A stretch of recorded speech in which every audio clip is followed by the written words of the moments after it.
there are ways to achieve love. Sometimes love is gifted. It's just a capturing of the heart. And there were many companions who said that, I swear by Allah, there was no face on the face of this earth that was more hated to me than the face of the Prophet ﷺ. And then just because the Prophet ﷺ had an encounter with that person or placed his hand on their chest, right? But before the hand was lifted, they started to say, I swear by Allah, there's no one more beautiful and more beloved to me on the face of this earth than you, O Messenger of Allah. Sometimes it's gifted. Sometimes love is just something that Allah puts in the heart. But there are ways to acquire love.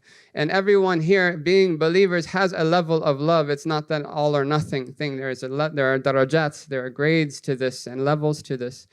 So those who have love can increase by these things as well. The first, again, is knowledge. The more we know about something, the more we will be able to love it. Knowledge of Allah and His Messenger. So knowledge of Allah subhanahu wa ta'ala is not knowledge about Allah, even though that is part of it. Knowledge of Allah comes from a deep reflection. Really, really thinking deeply about all of the clear and obvious signs around us. And one of the scholars, they said that Allah is so obvious that people just don't get it, that He's hidden from them because He is so obvious.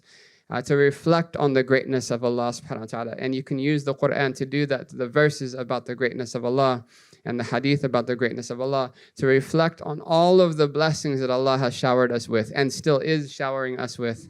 And don't be general. Oh, Allah gave me well-being. Be very specific.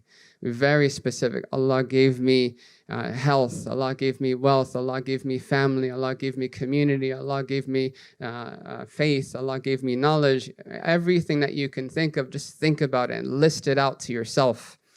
And the third is to reflect on the Messenger of Allah sallallahu alaihi wasallam. And this we can learn about the Prophet sallallahu alaihi wasallam. We can learn his seerah. We can learn his biography. We can learn his distinctions and his qualities sallallahu alaihi wasallam. Learn about him. Look at the situations that he was in and how he reacted in perfection and beauty and in favor.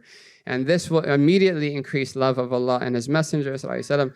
The second is acts of obedience, obeying Allah and removing sin. Sin veils the heart, and veils lead to lack of knowledge and lack of intimate knowledge of Allah subhanahu wa ta'ala. And this is why the scholars, they mention that the people who know Allah are more afraid of Allah than those who are major sinners. The people who know Allah subhanahu wa ta'ala have more fear of Allah than the major sinners themselves. Why? Even though they have less to fear, they have more knowledge of Allah subhanahu wa ta'ala. And knowledge is the common denominator there. The more that someone knows Allah, the more they will automatically love Him. And the more they know Allah, the more they will automatically fear Him. And they are not opposites. And Allah subhanahu wa ta'ala, He says in a hadith, my servant continues to draw near to me with nawafil until I love them. And when I love them, I become the sight by which they see and the ears by which they hear and so forth. And Allah subhanahu wa ta'ala, He says, whoever loves, and the fourth thing, apologies, is that we purify our hearts from the love of all of those who Allah does not love. One of the worst things to put into our hearts is love for someone who Allah does not love. Love for someone who is corrupt. Love for someone who is blatantly speaking against Allah and His Messenger.